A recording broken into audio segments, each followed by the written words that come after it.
kasih kepada semua rekan-rekan wartawan media yang sudah hadir. Belakangan ini berita terkait klien kami banyak yang tidak pas ya, atau kami kategorikan sebagai hoax ya, mulai dari klien kami di framing mengajukan gugatan gitu ya, sudah kita klarifikasi bahwa itu tidak benar, dan sekarang klien kami di framing kembali terkait hal-hal yang kurang mengenakan dengan anaknya ya. Jadi 100% itu adalah framing orang yang tidak bertanggung jawab ya. Jadi klien kami sudah gerah dan sudah tidak lagi bisa berdiam diri, karena berita seperti ini pas kita lihat sudah kurang lebih tahunan ya, hampir 1 tahun. Tapi klien kami ini tidak pernah mau mengurusi hal-hal seperti itu sebenarnya, tetapi karena sudah terus ada, klien kami dengan arahan kami, kita akan mengajukan hari ini adalah somasi terbuka. Kenapa somasi terbuka? Karena yang melakukan komen, yang melakukan framing itu sudah banyak. Ya, kalau hanya 1-2 orang mungkin kami hanya melakukan 1 somasi, tapi karena ini sudah dilakukan oleh framing dilakukan oleh banyak orang dan komentarnya sudah banyak, itu sudah sangat mengganggu dan kami lakukan somasi terbuka. Nah, apa yang kami sampaikan akan disampaikan rekan saya nanti ya untuk somasinya. Setelah itu mungkin klien kami sendiri yang akan mengcounter sebenarnya situasinya seperti apa. Oke, ya, terima kasih buat semuanya.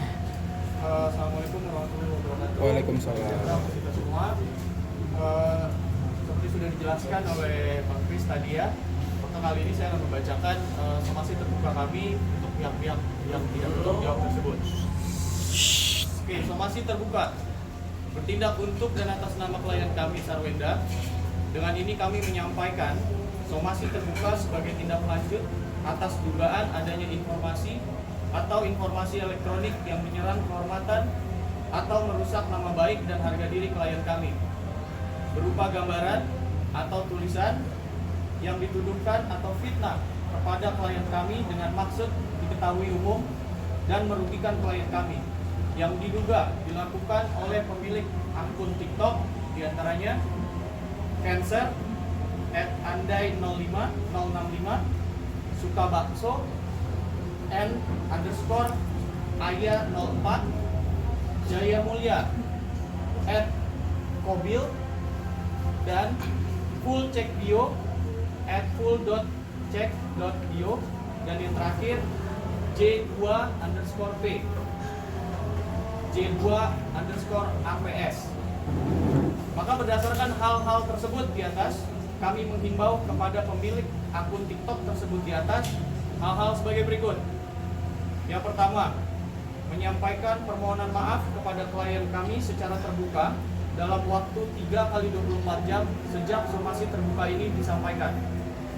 Yang kedua, menghapus tulisan dan atau gambar atau foto dan atau video yang berisi tuduhan atau fitnah yang menyerang kehormatan atau merusak nama baik dan harga diri klien kami.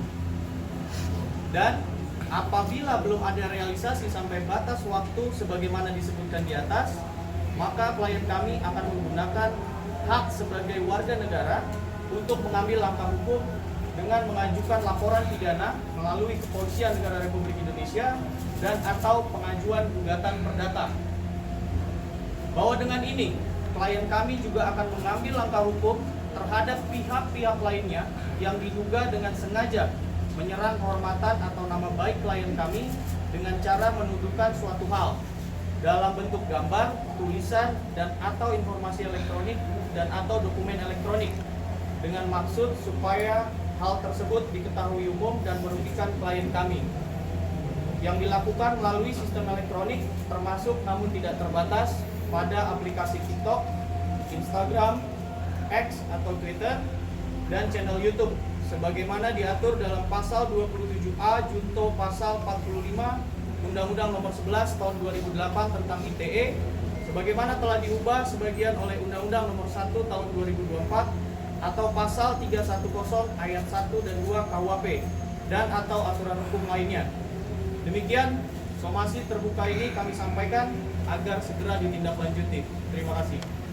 Jadi teman-teman media, apa yang kami sampaikan adalah pintu awal untuk permintaan maaf kami buka.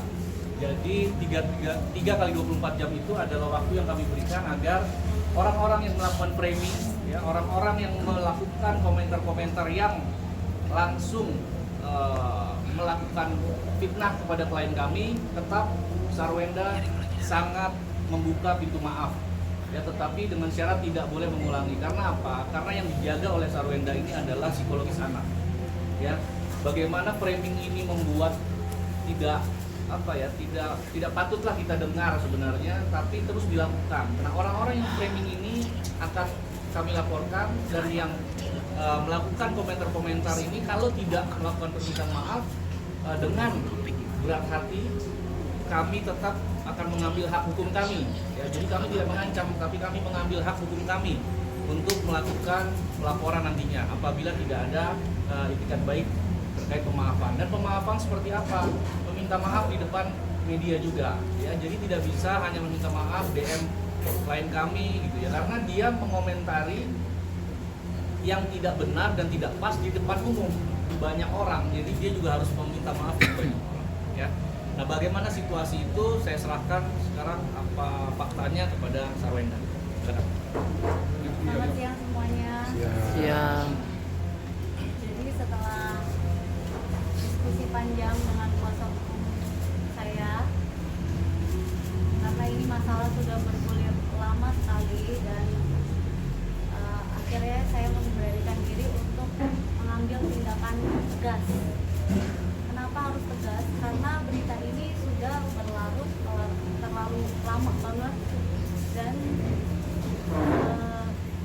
sudah sangat mengganggu saya dan mengganggu anak-anak saya juga, karena posisinya saya juga harus menjaga mental anak-anak saya, kelangsungannya mereka. Seperti yang saya selalu bilang, mereka udah mulai bertumbuh besar, ada yang udah besar juga, udah bisa baca, udah tahu juga. Jadi saya harus menjaga dan melindungi mereka semuanya. Dengan kayak gini saya mau mengklarifikasi semuanya. Apa yang diomongin orang itu ya fitnah gitu. Jadi saya harus bertindak tegas dan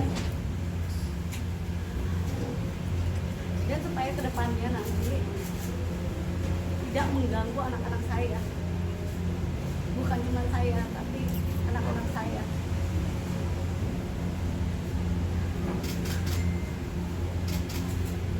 Dan saya nggak mau misalnya ada oknum-oknum yang sengaja memfitnah saya, yang sengaja menyudutkan saya, tidak bertanggung jawab, komen, atau mungkin yang mereka membuat opini-opini supaya orang lain juga berpikir seperti mereka, padahal itu sebenarnya semuanya fitnah. Itu benar-benar diselesaikan dengan baik-baik demi kedepannya tidak mengganggu psikologis ataupun mental anak-anak saya. Jadi dengan ini saya langsung menyerahkan semuanya ke kuasa hukum saya, karena saya yakin mereka yang lebih mengerti bagaimana menanganinya. Biarkan saya fokus dalam menjaga mental anak-anak saya dan melindungi anak-anak saya. Sebagai ibu pasti berusaha yang terbaik untuk anak-anaknya, dan saya ini hanya berusaha untuk belajar menjadi ibu yang tidak membeda-bedakan anak-anaknya dan berusaha untuk adil ke semua anak-anaknya. Jadi kalau misalnya ternyata etikat baik seperti itu, niat baik tulus seperti itu di framing orang, difitnah orang, pasti ada rasa sedih dan kecewa. Jadi saya serahkan semuanya ke kuasa hukum saya, dan terima kasih semuanya. Semoga beritanya sampai sesuai dengan tujuan, nggak ada yang dicat-cat, nggak ada yang dipojok-pojokkan, supaya semuanya baik-baik semua. Terima kasih. Jadi jelas bahwa dari klien kami masih membuka pintu maaf, Dan mohon bagi pihak-pihak yang sering memframing, karena kami sudah pelajari juga ada beberapa akun-akun yang secara sengaja memframing